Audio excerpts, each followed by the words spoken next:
V občini Žalec v lanskem letu del proračuna zapolnili z davkom od iger na srečo. V šentjurski občini bodo letos nadaljevali lani začete naložbe. V Laškem jim tudi finančna kriza ne more do živega. Celjski nogometaši v ponedeljek začenjajo s pripravami na spomladanski del sezone.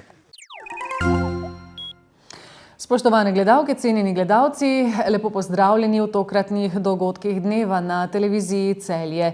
V občini Žalec pravijo, da je bilo zanje leto 2014 prelomno leto, saj so uspeli zaključiti kar nekaj večjih naložb, v občinsko blagajno pa je pritekel tudi visok znesek iz naslova iger na srečo. Občina Žalec, ki velja za eno večjih v Spodnji Savinjski dolini, je lansko leto zaključila z nasmeškom, predvsem zaradi več uspešno izpeljanih in zaključenih naložb, ki vsaka po svoje pripomore k boljšemu življenju v občini. Naše preteklo leto 2014 je bilo uspešno in pravijo, da mora spoštovati preteklost, da lahko korajžno deluje za naprej. In če se po lanskem letu pozna naša prihodnost, potem bomo tudi v letu 2015 zelo uspešni. Končali smo številne infrastrukturne komunalne projekte. Na socialnih programih smo bili lani zelo uspešni, da ne naštevam mestno jedro, odlično uspelo. Potem zaključili smo večletne nasedle projekte, kot je izgradnja centralne čistilne naprave Kasoze, potem primarna kanalizacija za 4 občine Spodnje Savinjske doline, nasedel projekt, uspešno smo ga končali, potem dobro je zaštartala javna kuhinja, uspešno pobiramo viške hrane, energetska sanacija se je uspešno izvedla v vrtcu Levec, v vrtcu Petrovče, energetska sanacija je uspešno izvedena na prvi pa drugi osnovni šoli Žalec, začeli smo z energetsko sanacijo na osnovni šoli Petrovče, začeli smo z energetsko sanacijo na osnovni šoli Šempeter. Veliko manjših projektov, tudi nekaj cest, pločnikov, vsega tega smo postorili. Poleg vsega omenjenega so v žalski občini skrbeli tudi za pomoč pri delovanju obilo društev, ki delujejo. Kot poudarja župan, je vse to bilo doseženo s skupinskim delom in sodelovanjem. Občinska uprava se je trudila, delali smo kot ena ekipa, podžupani, občinski svet. Smo našli eno tako politično ravnotežje, da je bil en tak političen mir, da smo delali v korist občine in to si želimo tudi za naprej. Kljub veselju ob uspešnem zaključku leta pa v Žalcu že razmišljajo o planih v letošnjem letu. Planov je veliko, zdaj je v obravnavi sprejem proračuna za leto 2015 in 2016.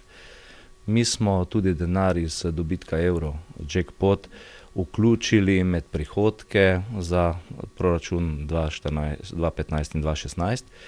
Želimo, da bi se vsak videl v tem proračunu, da je nekaj denarja za socialne programe, da je nekaj denarja za investicije, tako za energetske sanacije, predvsem pa tudi za ceste, pločnike, razsvetljavo, kanalizacijo. Kanalizacija je en velik problem, ki jo moramo končati v naslednjih letih. Kot še pravi Kos, verjame, da bodo z dobrim in korektnim sodelovanjem uspeli realizirati vse zastavljene projekte oziroma nekatere vsaj začeti v letošnjem letu. Zagotovo bo k takemu uspehu pomagal tudi denar, ki ga je občina lani dobila strani Eurojackpot dobitka, ki sta ga zadela 2 Žalčana. Ta denar bo razpršen v več projektov. En večjih projektov bo prav gotovo rešitev avle kulturnega doma, sofinanciranje teh energetskih sanacij, številnih šol. Zdaj bomo nadaljevali potem tudi za osnovno šolo Šempeter in s telovadnico, za Bergmanovo vilo, verjetno tudi za občinsko stavbo, ki je energetsko potratna, že tudi zastarela, potrebna prenova, stavbno pohištvo je katastrofalno, tudi v tej stavbi, kjer smo danes. In pa zbirni center, eden večjih projektov.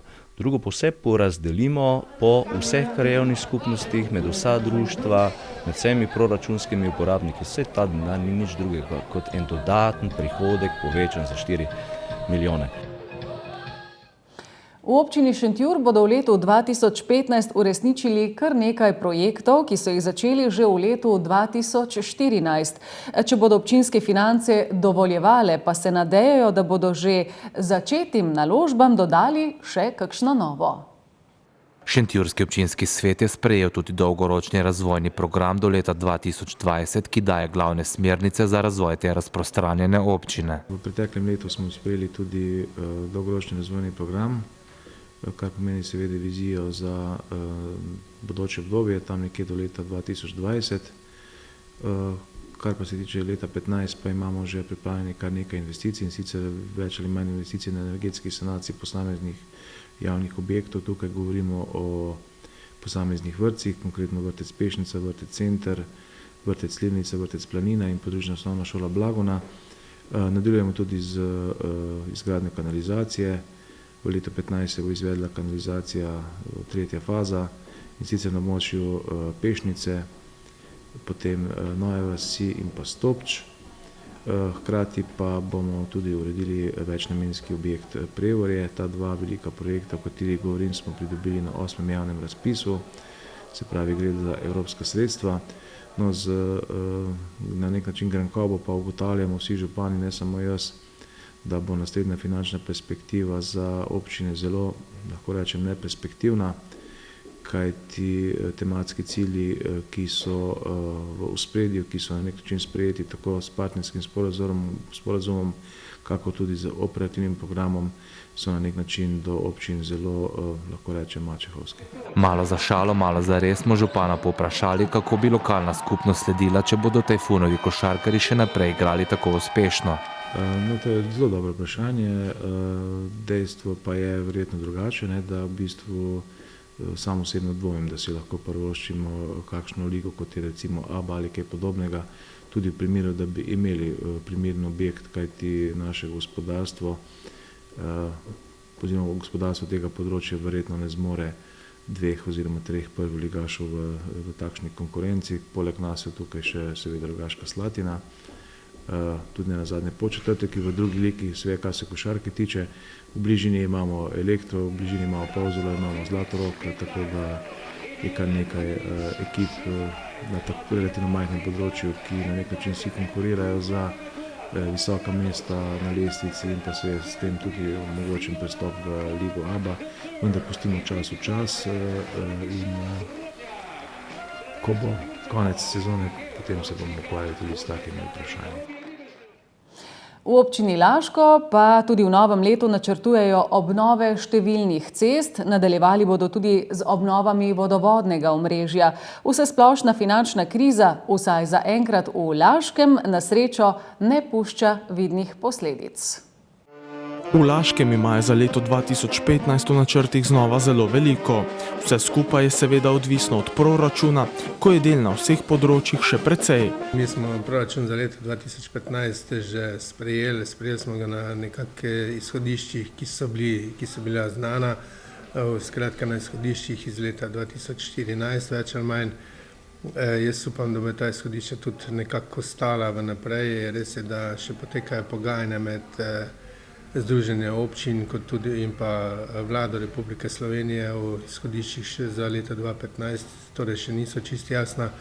V primeru, da se bojo ta izhodišča spremenila, bo pač potreben rebalans proračuna, pa nekako v našem ospredju v naslednjem letu ravno tako ostajajo predvsem energetske sanacije osnovnih šol oziroma naših stavb, ki so še potrebne tej sanaciji. To so šole v Jurkloštru, Sedražu, potem Šmiklavžu in pa predvsem prenovitev in pa sanacija šole na Vrhu nad Laškem. Tako da v bistvu to je kar en sklop zajeten. Jaz upam, da bo država, tako je tudi nekako obljubljeno, da bo ti razpisi tudi v naslednjem letu nekako izdani oziroma da bojo šli in da bojo objavljeni ter tudi, da bojo v bistvu potem sredstva razdeljena. To pa še ni vse. Poleg tega imamo še spet kar nekaj cest za obnoviti, tudi določeni vodovodi, sicer manjši v naslednjem letu so nekako še predvideni za obnovitev oziroma za zagotovitev določenih predelov za vodo. Seveda pa tudi poleg vsega je pa predviden tudi projektiranje mnogih stvari, mnogih poti, tako tudi odkup zemljišča v Rimskih Toplicah za vezno cesto od osnovne šole proti samim Rimskim Toplicam. Tudi to je v zaključni fazi. Kot prvo bomo pa predali dejansko k svojemu namenu energetsko sanirano osnovno šolo v Laškem. Kaj pa denar? Koliko ga bo v prihodnje v Laškem? Mislim, da zadnje leto je vsako leto manj denarja, vendar pa nekako tudi z racionalno porabo teh sredstev mislim, da kar sorazmerno dosti stvari uredimo in da je to v bistvu neka pot, da poskušamo na čim bolj v bistvu efekten način zagotavljati in pa ustrežiti potrebam ljudi. Želje za novo leto so pri vseh podobne in obenem jasne. Ja, moje osebne želje so, da se v bistvu predvsem situacija na področju mišljenja in pa vsega ostalega v naši državi bistveno bolj izboljša. Potrebujemo več optimizma, več korajže in pa kar je v bistvu tudi ena pot, da bo v bistvu v celotni državi in seveda tudi s tem v Laškem boljše. Mislim, da v bistvu pesimizem, ki nekako vlada v teh časih, je še dodaten priliv k slabitvi oziroma k nezadovoljstvu vseh nas in če bomo to dosegli, bo tudi izhod iz trenutne situacije, ki je v Sloveniji bistveno lažje. Vsaka dodatna želja bi bila odveč.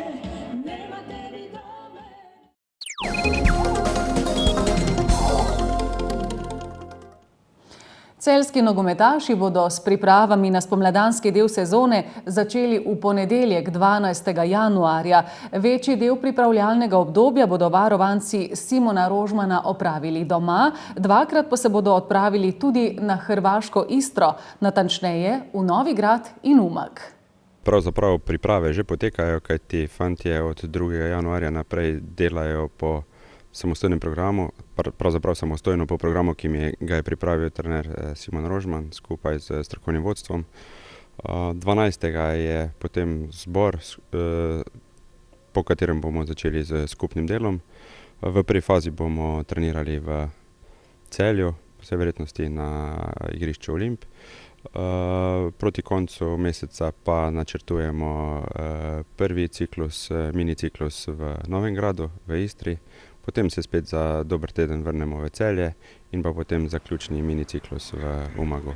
Celjani bodo priprave začeli brez Mislava Uršiča, ki bo kariero nadaljeval v Južni Koreji, ter Dejana Đermanovića, kateremu se je iztekla polletna posoja strani ljubljanske Olimpije. Ja, če najprej začnem pri Dejanu Đermanoviću, kjer je zadeva popolnoma preprosta. Namreč za Olimpijo smo se dogovorili samo za jesenski del sezone, kar zadeva iz posoje. Tako da ta del je sedaj končan in Dejan se vrača v Olimpijo. Kar zdaj pa Mislava Uršiča smo pa imeli z Reko dogovor za celotno tekmovalno sezono, vendar z določilom v sami pogodbi, da vkolikor v zimskem prestopnem roku priroma ponudba, ki bi zadovoljila tako Reko kot samega nogometaša, da smo potem mi primorani zadevo z soglasjem potrditi in omogočiti. Žal je do tega prišlo, na eni strani žal, na drugi strani pa tudi lahko rečem, da vsi v klubu privoščimo Mislavu zares sanjski prestop.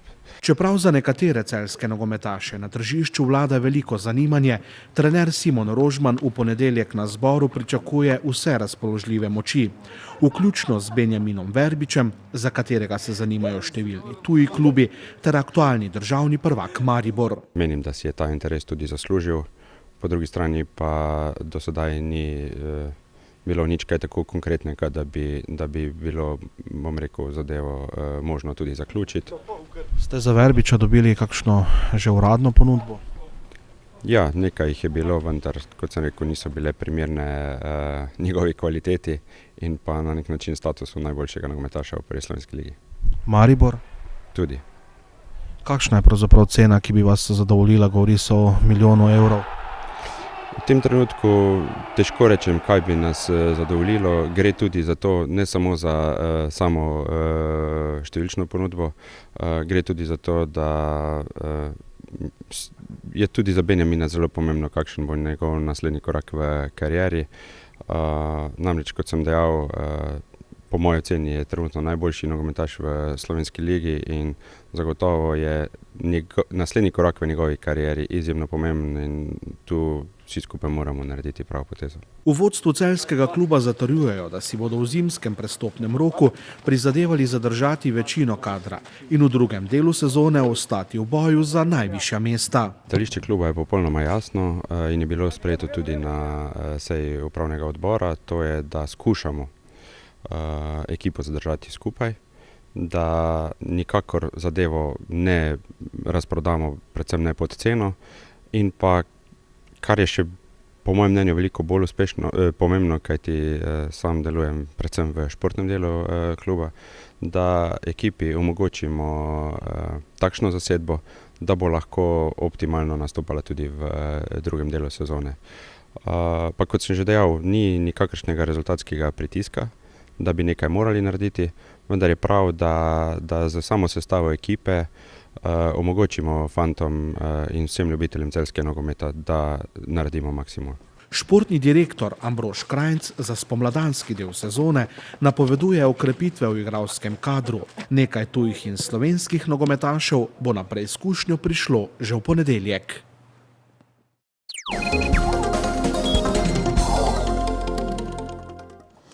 Jutri bo v zahodni Sloveniji pretežno oblačno, drugod delno jasno z občasno povečano oblačnostjo, po nižinah se bo večinoma zadrževala nizka oblačnost. Najnižje jutranje temperature bodo od -6 do -1, najvišje dnevne od 0 do 4 stopinje Celzija. V četrtek bo sprva pretežno oblačno, ponekod po nižinah lahko tudi megleno. Popoldne se bo delno zjasnilo, ponekod bo prehodno zapihal tudi jugozahodnik. V noči na petek bodo ob prehodu oslabljene vremenske fronte, ponekod možne tudi rahle padavine, v petek čez dan pa bo delno jasno s spremenljivo oblačnostjo. Takole, spet smo pri koncu, hvala, ker ste nam sledili, sicer pa to naredite ponovno jutri. Za tokrat hvala za pozornost in lep večer še naprej.